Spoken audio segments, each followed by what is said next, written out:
आज के इस व्याख्यान में आप सभी का हार्दिक अभिनंदन। मैं डॉक्टर ओम प्रकाश बैरवा, सहायक आचार्य संस्कृत, राजकीय स्नातकोत्तर महाविद्यालय झालावाड़।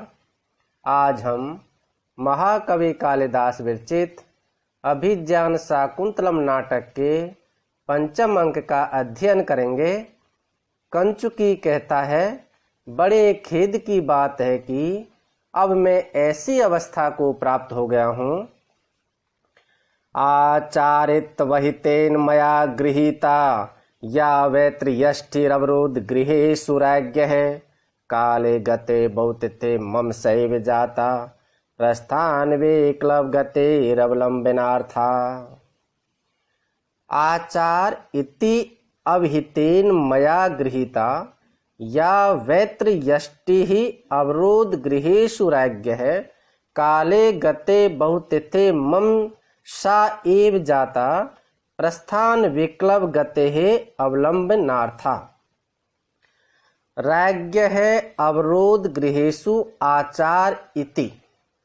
राज्ञ यानी राजा के, अवरोध गृहेषु, अवरोध गृहेषु अंतःपुर में, जहाँ पर हर व्यक्ति का जाना मना है, ऐसे घर में या ऐसे महलों में, अर्थात रनिवास में। आचार है इति, आचार यानी मर्यादा है, वहां की ये परंपरा है।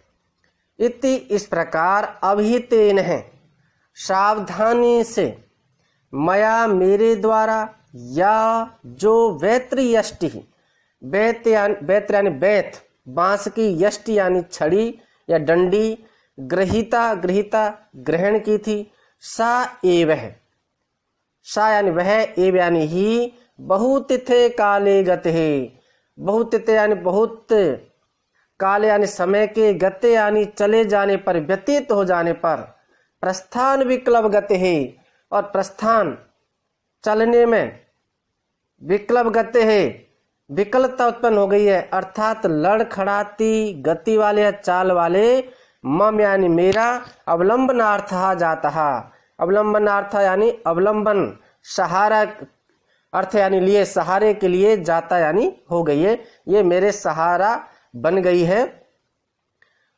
तो कंचुकी कहता है कि राजा के अंतःपुर में ये मर्यादा है कि वहां जो भी पहरेदारी करेगा वह लंबा कुर्ता एवं हाथ में बेंत या छड़ी रखेगा।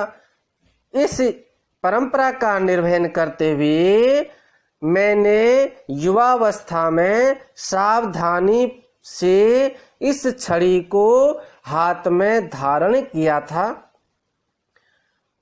आज वही छड़ी बहुत लंबा समय गुजर जाने पर, अर्थात वृद्धावस्था आ जाने पर, लड़खड़ाती चाल वाले मेरे लिए बुढ़ापे का सहारा बन गई है। तो जो बांस की जो छड़ी होती है वह बुढ़ापे का सहारा कहलाती है, या तो पुत्र बुढ़ापे का सहारा कहलाता है, या बांस की छड़ी बुढ़ापे का सहारा कहलाती है। जिस व्यक्ति के घुटनों से चला नहीं जाता है उसको ये सहारा प्रदान करती है, या जिसकी कमर झुक गई है जिसकी वजह से उसको चला नहीं जा रहा है, तो उसके लिए भी ये उसका सहारा बनती है। इसलिए कंचुकी मन में विचार कर रहा है कि अब मैं बुजुर्ग हो गया हूँ, इस वजह से ये छड़ी मेरे बुढ़ापे का सहारा बन गई है।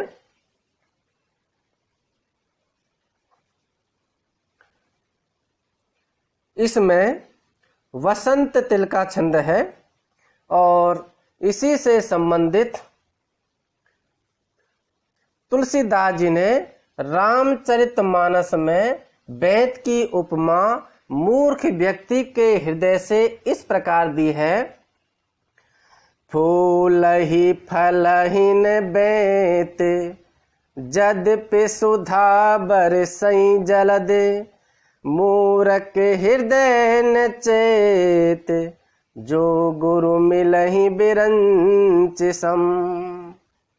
अर्थात यद्यपि बादल अमृत सा जल बरसाते हैं तो भी बेंत फलता फूलता नहीं है, इसी प्रकार चाहे ब्रह्मा के समान भी ज्ञानी गुरु मिले तो भी मूर्ख के हृदय में चेत यानी ज्ञान नहीं होता है।